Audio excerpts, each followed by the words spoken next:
Prostitution दुनिया के सबसे पुराने प्रोफेशन में से एक माना जाता है।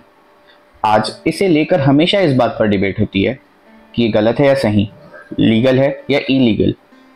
एक बड़े ग्रुप की राय ली जाए कि प्रोस्टिट्यूशन गलत है या सही, तो जवाब तो यही आएगा कि यह गलत है।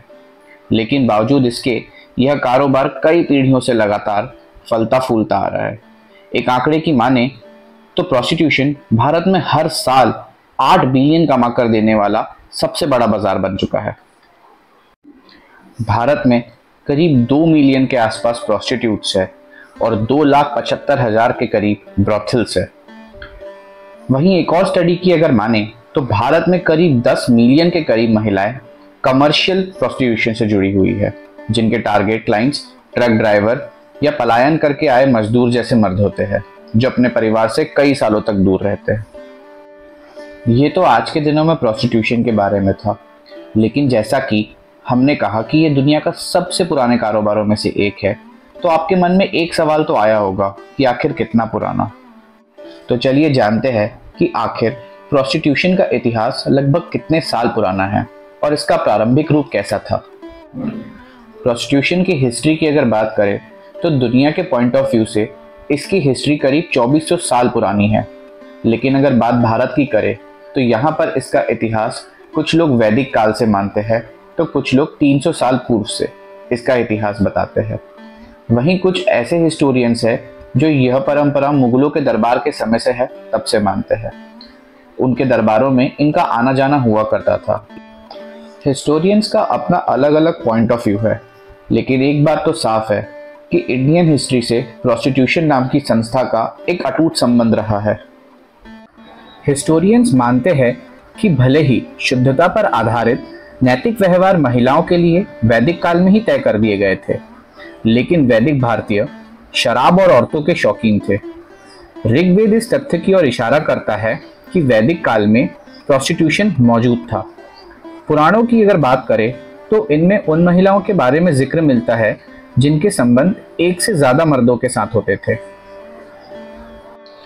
इसके अनुसार जिस महिला ने 2 पुरुषों के साथ अपना संबंध बनाया है उसे कुलता कहा जाता था। 3 के साथ को दर्शिनी, 4 पुरुषों संग संबंध बनाने वाली महिलाओं को पुंसाचाल और 5 पुरुषों संग संबंध बनाने वाली औरतों को वैश्य कहा जाता था। जिन महिलाओं ने 5 से अधिक संख्या में लोगों के साथ संबंध बनाए हो उसे महावैश्य की संज्ञा दी गई थी। कौटिल्य ने अपने प्रसिद्ध ग्रंथ अर्थशास्त्र में प्रोस्टिट्यूट्स के बारे में जिक्र किया है। उन्होंने प्रोस्टिट्यूट्स के लिए नियम और उनका लेखा जोखा होने की बात कही है। उनके अनुसार उस समय प्रोस्टिट्यूट्स के व्यवहार और जीवन जीने को लेकर एक कोड ऑफ कंडक्ट बनाया गया था। अन्य लोगों की तरह इनके पास भी कुछ अधिकार, विशेष अधिकार होते थे और कुछ कर्तव्य भी निर्धारित किए गए थे। कौटिल्य की माने तो एक गणिकाधिकारी की भर्ती के लिए प्रतिवर्ष 1000 कर्ण पदों की सैलरी तय की जाती थी। कौटिल्य ने यह भी बताया कि 4 तरह से महिलाएं प्रोस्टिट्यूट बनती थी। या तो वो एक वेश्या की बेटी हो तब, या तो उन्हें जंग में जीता गया हो, या तो उन्हें खरीदा गया हो, या फिर कोई ऐसी लड़की जिसे एडल्ट्री के लिए सजा दी गई हो। जो महिलाएं अपना सौंदर्य खो देती थी उन्हें नर्स के काम या किचन के काम में लगा दिया जाता था। वहीं कुछ महिलाओं को जासूस के रूप में तैनात किया जाता था। विश्वकन्या नाम से की औरतें भी इस काम का एक हिस्सा हुआ करती थी। इस काल में प्रोस्टिट्यूट महिलाओं को कोई हानि नहीं पहुंचा सकता था, ना ही उनके बच्चों संग जबरदस्ती कर सकता था। ऐसा करने पर कड़ी सजा का प्रावधान था। धीरे धीरे समय बीतता गया और 3री शताब्दी आ गई। 3री शताब्दी में पवित्र महाकवि कालिदास के संस्कृत काव्यों में उज्जैन और महाकाल के प्रसिद्ध मंदिरों से जुड़ी महिलाओं का जिक्र किया जाता है। इस दौरान मंदिर से पवित्र महिलाओं का जुड़ना आम होता था। इस वर्ग में वे लड़कियां होती थी जिन्होंने अपनी सारी जिंदगी भगवान की सेवा करने का फैसला किया होता है। यह एक तरीके से ईसाई धर्म के वर्जिन और नन प्रथा की तरह ही था। दक्षिण भारत से लेकर उत्तर भारत में इन लड़कियों को तब सम्मान दिया जाता था। ये महिलाएं मुख्य रूप से सिंगर और डांसर्स होती थी जो पूजा के समय अपनी कला का प्रदर्शन करती थी। लेकिन धीरे धीरे यह परंपरा दूषित हो गई। कुछ पुजारियों ने अपनी इच्छा पूर्ति के लिए इन धार्मिक प्रणालियों का दुरुपयोग किया और धर्म के आधार पे एक सीक्रेट प्रोस्टिट्यूशन का कॉन्सेप्ट विकसित हुआ। मुस्लिम शासकों के काल में प्रोस्टिट्यूशन को मान्यता मिली। औरंगजेब को अगर छोड़ दे तो इस काल में प्रोस्टिट्यूशन एक पेशे के रूप में शाही संरक्षण के तहत पनपा। इसी दौरान तवायफ और मुजरा जैसे शब्द आम हुए। प्रोस्टिट्यूशन का एक स्ट्रॉन्ग कनेक्शन कला प्रदर्शन से था, यानी कल्चर और डांस से। मुगलों ने प्रोस्टिट्यूशन को एक प्रोटेक्शन दिया जिसने नाच गाने को उसके उच्च स्तर तक पहुंचाया। मुगलों का शासन खत्म होने के साथ ही उनके दरबार की प्रोस्टिट्यूशंस बेरोजगार हो गई। ऐसी महिलाओं को कोई देखने वाला नहीं था, ना ही समाज में इनके लिए कोई रोजगार था। ऐसे में इनके पास एक ही ऑप्शन था और वो था ट्रेड ऑफ सेक्स। ब्रिटिश काल में राज्य की ओर से इन महिलाओं के लिए और कोई ध्यान नहीं दिया गया। ऐसे में देह व्यापार यानी प्रोस्टिट्यूशन कमर्शियल रूप से फलने फूलने लगा। इन सारे तथ्यों से हमें पता चलता है कि प्रोस्टिट्यूशन भारत के इतिहास में बहुत पुराने काल से चला आ रहा है और यह किसी न किसी रूप में हमारे सभ्य समाज का एक हिस्सा रहा है। तो अब बात आती है, क्या प्रोस्टिट्यूशन इंडिया में लीगल है या इलीगल? देखिए, प्रोस्टिट्यूशन एक्सप्लिसिटली इलीगल नहीं है, हालांकि कोर्ट ने इसे अनएथिकल घोषित किया है। यानी कि जो एक्ट्स प्रोस्टिट्यूशन को फैसिलिटेट करती है वो इलीगल होगी, जैसे कि एक ब्रोथल को मैनेज करना, उन पैसों पे अपना जीवन बिताना जिसको प्रोक्यूर किया हो बाय मींस ऑफ प्रोस्टिट्यूशन, किसी पर्सन को प्रोस्टिट्यूशन में इन्वॉल्व करना, ल्यूर करना, या बच्चों का या औरतों का ट्रैफिक करना, उनके साथ देह व्यापार करवाना, ये सबको इलीगल घोषित किया गया है bye immoral traffic act 1956।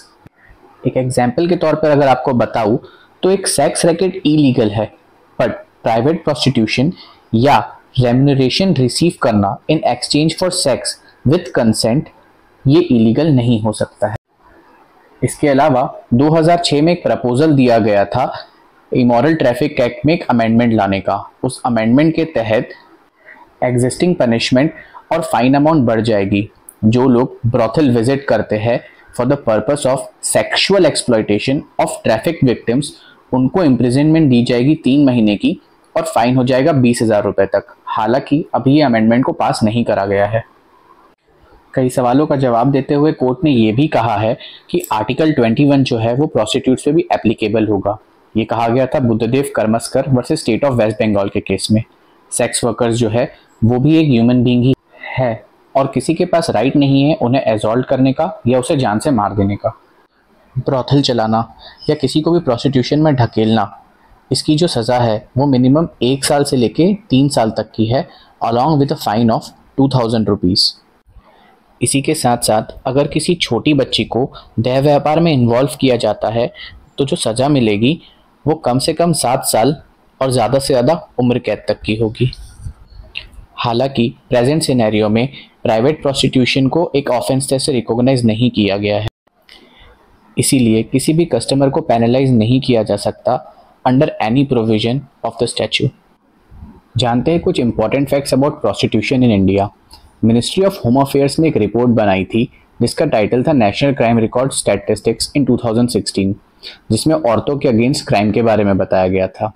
Estimate किया गया है कि more than 110 women of all age groups को एब्डक्ट किया गया for the purpose of force prostitution, जिसमें से करीबन 50 तो छोटी बच्चियां ही थी। 2016 में देह व्यापार से लेके 2300 केसेस फाइल करे गए थे under the immoral traffic prevention act and about 100 victims were man. पता नहीं कितने लोगों की जिंदगी इस देह व्यापार के कारण खराब हो चुकी है।